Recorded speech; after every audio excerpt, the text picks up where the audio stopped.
The Bible's Viewpoint. Heaven. Heaven is a subject of both wild speculation and heated controversy. Yet, what the Bible teaches about it is far different from what many have been taught. What is heaven? What some people say.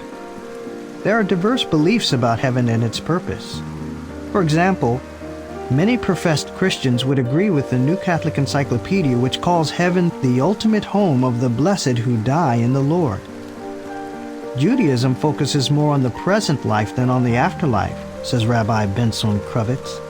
But he suggests that in heaven, the soul experiences the greatest possible pleasure, a greater perception and feeling of closeness to God than it had previously. Kravitz acknowledges, however, that although Judaism believes in heaven, the Torah speaks very little about it. Hindus and Buddhists believe that heaven exists on many spiritual levels. It is a temporary stop, after which a person is either reborn on earth or transcends to nirvana or Buddhahood, a state that is higher than heaven. Some reject any religious notion of heaven and say that the whole idea is childish nonsense. What the Bible teaches. In the Bible, the word heaven has more than one meaning. For example, Genesis 1:20 describes the creation of birds that fly above the earth across the expanse of the heavens. In this case, the word heavens refers to our atmosphere, the observable sky. Isaiah 13:10 mentions the stars of the heavens and their constellations, what we would call outer space. The Bible speaks of God's dwelling place in the heavens and says that there are angels in heaven. 1 Kings 8:30 and Matthew 18:10. Note that the words heavens and heaven are not simply metaphors, but describe an actual place of residence. The footnote reads, "Of course, God's nature is spiritual, not physical. Hence, his dwelling place must be a spiritual realm, separate from our physical or tangible universe." End of footnote. Look down from heaven and see from your lofty abode of holiness and glory. Isaiah 63:15. Do all good people go to heaven when they die? The Bible does not teach that the earth is merely a temporary home where we await death and a subsequent afterlife in heaven. The Bible makes clear that death was never a part of God's original purpose for humans.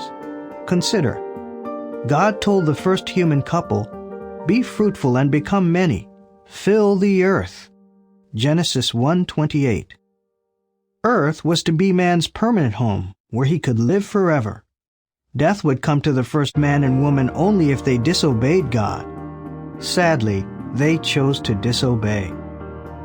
The disobedience of that first man resulted in death, not only for himself and his wife, but also for their offspring.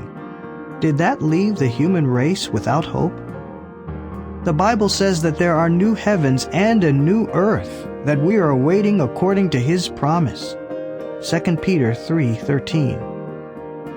The footnote reads, "The term new earth is not a literal new planet.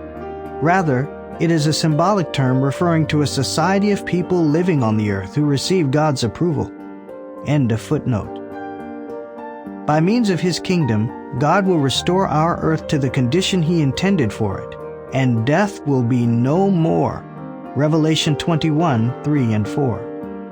Is that speaking of life in heaven or on earth? For something to be no more, it had to be there in the first place. But death has never existed in heaven. Logically then, that verse refers to what will happen on earth, where we were meant to live and where we yearn to be with our loved ones. The Bible also reveals that the dead will be brought back to life and reunited with their loved ones.